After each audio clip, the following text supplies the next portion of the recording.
Hey everybody, welcome back. Today we're going to be doing a devlog about my upcoming game, Toy Tanks.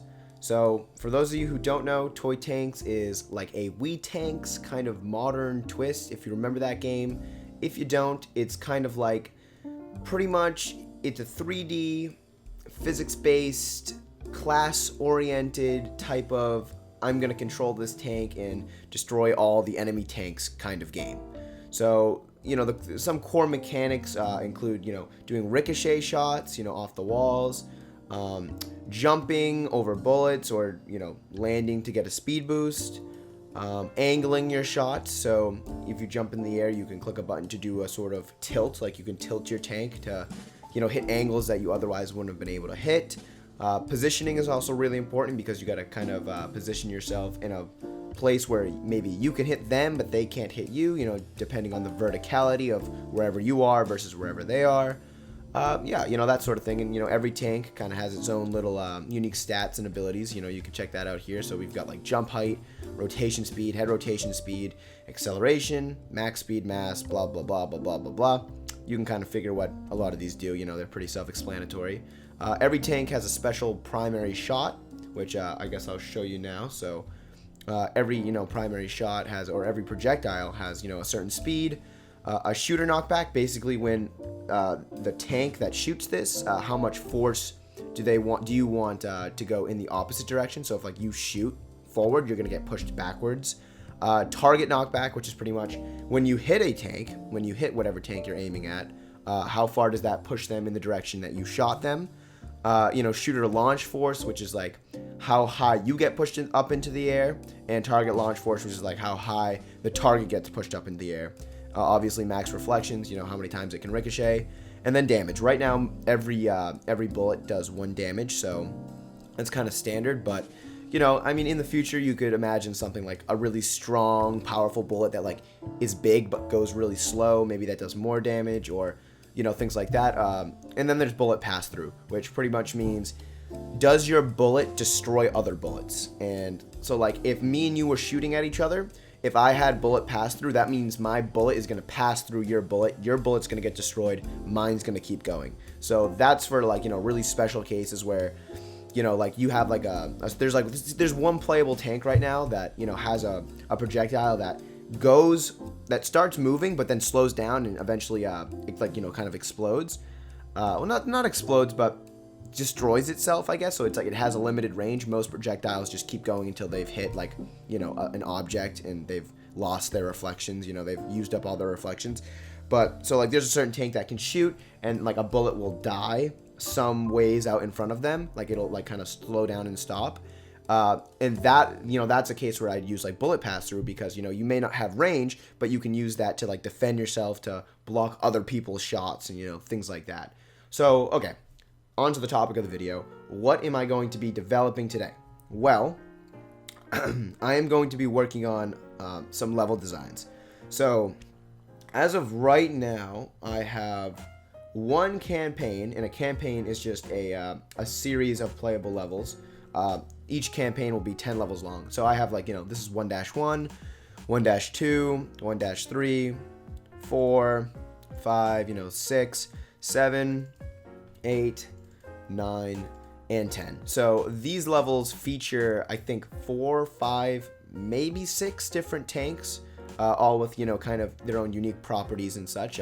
I try to build the levels around the AI, just to, give the AI an advantage and allow the player to really think about how the map is laid out and, exactly who they're fighting up against and, how to prioritize which tanks they should try to maybe destroy first and positioning and all that. So definitely that's a big emphasis. But so this second campaign is what I've been working on. So the first campaign is called Cardboard Castles, while the second one is called Tabletop Towers. I'm a real fan of the kind of toy-like nature of the whole thing, so I'm really trying to play into that.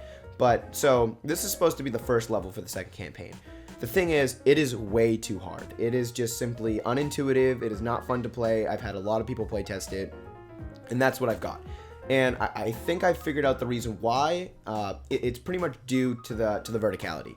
I love trying to develop maps around verticality because I think it makes things really interesting. But what I found is that it's really hard to tell how high something is, especially with an orthographic camera view, like such as this one, right here. My counter argument to that would be like, just, look at the height of the block compared to like the water, like use a reference. But, players just simply aren't going to do that. They're going to be too focused on having fun and trying to take out the enemy tanks, as opposed to trying to dissect exactly how you built the level. It's simply just not going to happen, and it's just not fun. So take this level, for instance, right? We'll kind of play this one real quick. We'll play this one out. So say I'm this red tank right here, and I jump over to this platform. Well, these tanks can actually shoot me, but if you'll notice, if I try to shoot at them, it'll go right over them. So this right here, I thought this would be cool. It's just not cool. It's not fun at all. The answer to like beating this level, it's kind of like a puzzle. It's you either have to try to go, like this, where you're trying to go like a ricochet shot that way, or try to do something directly to your left or right, because there are also right triangles over there. So you guys can see kind of what I mean. It's just simply not fun. Well, I mean, here the third way to do it is to maybe oh god, I'm getting berated right now. Third way to do it is to try to like get onto these little planks and just try to attack them from there. But that is very difficult. But that tends to be what players try to do, and they fail at it, and it just leaves them frustrated and annoyed. So it's just not a fun way to design a level.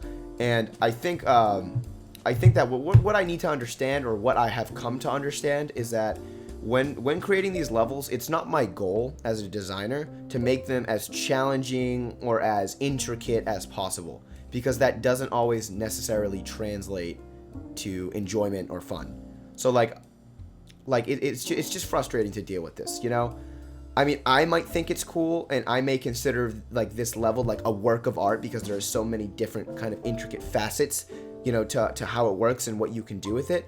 But at the end of the day, am I trying to create art that's like, perfect in the sense that it's like the ideal, or am I trying to create something that's simply fun and enjoyable and lighthearted? Like there's this balance to be struck. Of course, I'm not saying you should go one way or the other, but it's a balance. And I think I rushed into this one thinking, oh, it's the second campaign, they're ready for this kind of difficulty, so let's just amp it up, right? So I can show you the next level. This next level also incorporates a lot of verticality, and it's just not immediately obvious to the player. Like if you look at these black like little kind of ledges, this is supposed to tell the player like, hey, this is something you should be looking at, because it's kind of different than the rest of the scene.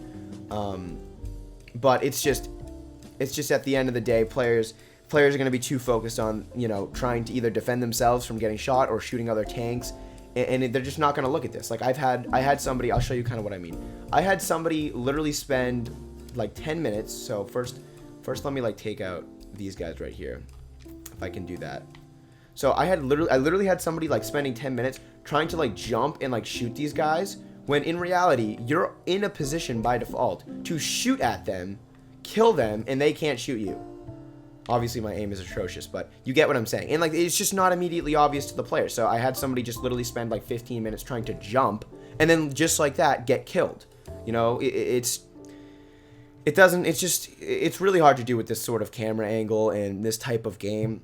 As much as I would love to make super complex levels with verticality and all these little nuances to them, it just doesn't make sense for just players having fun. It's just no one's gonna sit here. This is supposed to be like you got 3 minutes to beat a level. They're not gonna be sitting here studying the design philosophy behind your maps. They're just trying to have a good time. So if I can cut out frustration, I need to do that.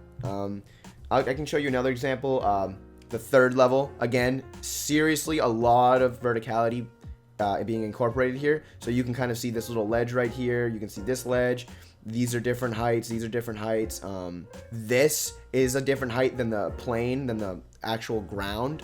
And what that means is, so there's a couple different ways you could approach this level. And of course, I think that's super cool. But again, it's unclear and it's frustrating. So if you were to come and try to go onto that center platform, let me kind of show you what I mean here. If I don't get killed in the process, I'm going to take out these two tanks. Oh, Lord. He's matching me with his shots. Okay, right? So this is a mine. Let me destroy that mine. See this? So he can actually, the other tank across the field can actually shoot at me while I'm on this platform. But if I try to shoot at him, it'll just go over his head. That is, it's just unclear, right? It's unclear. It's frustrating. It's not fun. If I try to shoot at that mine, it won't hit it because my bullets are too high. I'd have to angle down a little bit, or, maybe have him shoot it. This is putting the player at a disadvantage being in this position right here. And I think that's cool because maybe players could try to, do other things to beat this level. But in the end, it is just simply frustrating, right? So in my mind, I was thinking, oh, well, once players figure that out, they can like come over here, maybe do something like that. Maybe take on this guy like this, go around again, do the same thing on the other side. And that would be like, that'd be cool for a player to figure out. That'd be validating. But it's just players, they're not thinking like how I'm thinking. I've played this game so much. I'm kind of just really stuck in my own head. And I guess that is like not good, especially if you're an indie developer and you're trying to make a game. You need to just stay aware of how the average person is going to view your game. So if you don't, you're just gonna like be doing it for the art, and I can appreciate that as a developer, but it's at the end of the day, we're trying to bring smiles, like there's no other reason to do this. I mean, yeah, like I'm in it for the money too. I want money, but at the end of the day, like we're doing this to make people happy. So that being said, I'm gonna have to redo, and this is kind of a work in progress. I'm gonna have to redo a lot of these levels. I have to stop trying so hard to play with verticality and instead go for a more I don't want to say simplistic, but maybe casual. I don't even want to say casual. These are easy to understand. These maps are easily readable to the player. It's not confusing. It's pure fun. They're not spending any time at all trying to dissect what the heck I was thinking when I made it. And that's good. We don't want to, yes, there's still some challenges. There's still some puzzles.